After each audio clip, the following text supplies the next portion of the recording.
भगवान विष्णु की पूजा की शुरुआत हुई। 800 ईस्वी में जगत गुरु शंकराचार्य, रामानुजाचार्य एवं निम्बकाचार्य तथा अन्य आचार्यों ने वैष्णव अनुयायियों को बढ़ावा दिया। उसी के परिणाम स्वरूप तीर्थ स्थानों का नवीनीकरण हुआ, अनेक मंदिरों का निर्माण कराया गया, यज्ञ किए गए एवं श्यामला जी भी समृद्ध हुआ। अपने आप पता नहीं कैसे कहां से होगा। उन्हीं मंदिरों के निर्माण में मेश्वो नदी के तट पर हरिश्चंद्रनी चौरी मंदिर का विवरण भी मिलता है। 10वीं शताब्दी ईसा पूर्व में बने इस मंदिर की झलकियां आज भी देखने को मिलती हैं।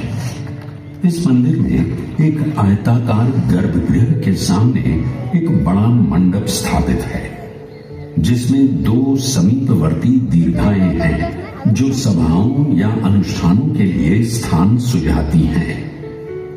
गर्भगृह की दीवारों पर कोई मूर्ति या नक्काशी अब नजर तो नहीं आती, लेकिन किंवदंतियों को माने तो यहाँ देवी मंगला की मूर्ति स्थापित हुआ करती है। मंदिर का शिखर नागर शैली में निर्मित है। वर्तमान में मंदिर परिसर की दीवारें तो गिर चुकी हैं, लेकिन सजावटी प्रवेश द्वार यानी तोरण अब भी खड़ा दिखाई पड़ता है, जिसे गुजरात का सबसे पुराना तोरण माना जाता है। मान्यताओं के अनुसार राजा हरिश्चंद्र के निवास स्थल के रूप में भी इस स्थान को जाना जाता है। हरिश्चंद्रनी चौरी नाम से प्रसिद्ध ये मंदिर प्राचीन भारतीय वास्तुकला के प्रमाण के रूप में सदियों से आज भी खड़ा है। समय बदला, दौर बदला। गुजरात में सोलंकी वंश के पतन के बाद एक बुरा दौर शुरू हुआ।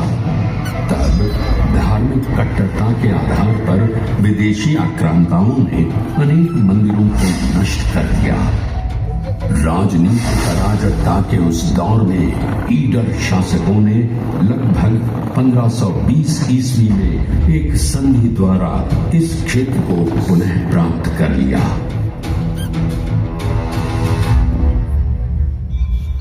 कुछ समय और बीता और लगभग 1565 ईस्वी में महाप्रभु वल्लभाचार्य जी ने भारतवर्ष में वैष्णववाद का प्रचार प्रसार किया और द्वारका, डाकोर, सिद्धपुर और श्यामला जी का दौरा किया एवं अनेक तीर्थ स्थानों का पुनरुद्धार करवाया। महाप्रभु वल्लभाचार्य जी एक महान भक्ति दार्शनिक थे और उन्हीं के प्रभाव से तत्कालीन शासकों ने सनातन धर्म के प्रति उदारता दिखाई थी।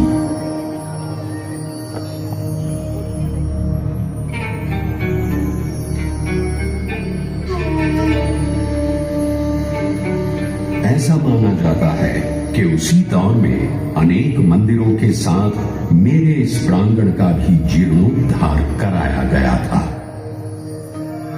सफेद बलुआ और ईंट से निर्मित सोलंकी वास्तुकला का ये 2 स्तर वाला श्यामला जी मंदिर 3 प्रवेश द्वार वाली दीवार से घिरा हुआ है। मंदिर को मुख्यतः 3 भागों में बांटा गया है, जिसमें सभा मंडप, अंतराल और गर्भगृह शामिल है।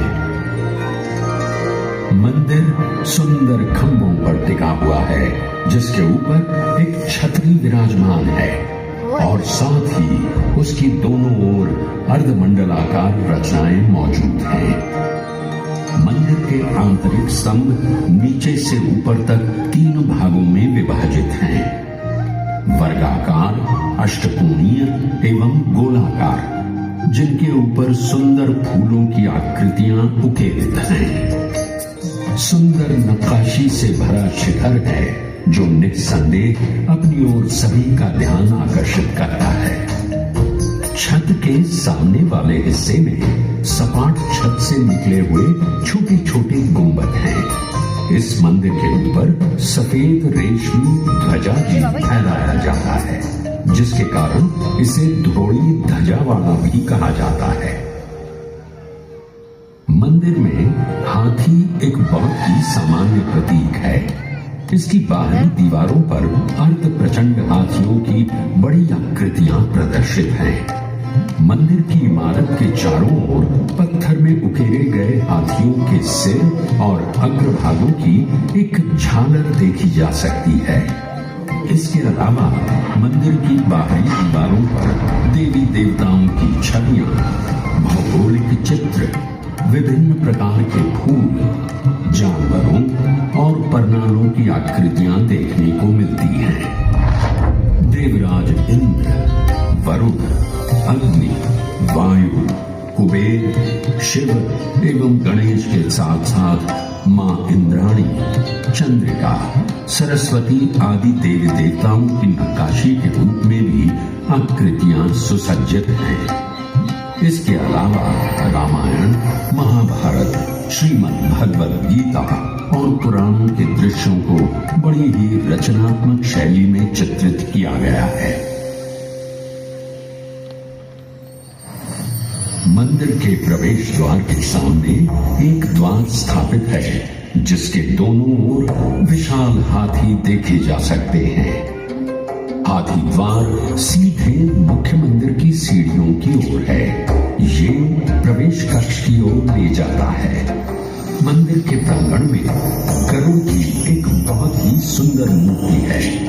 ये वही मूर्ति है जिसे आक्रमणकारियों ने नुकसान पहुंचाया था।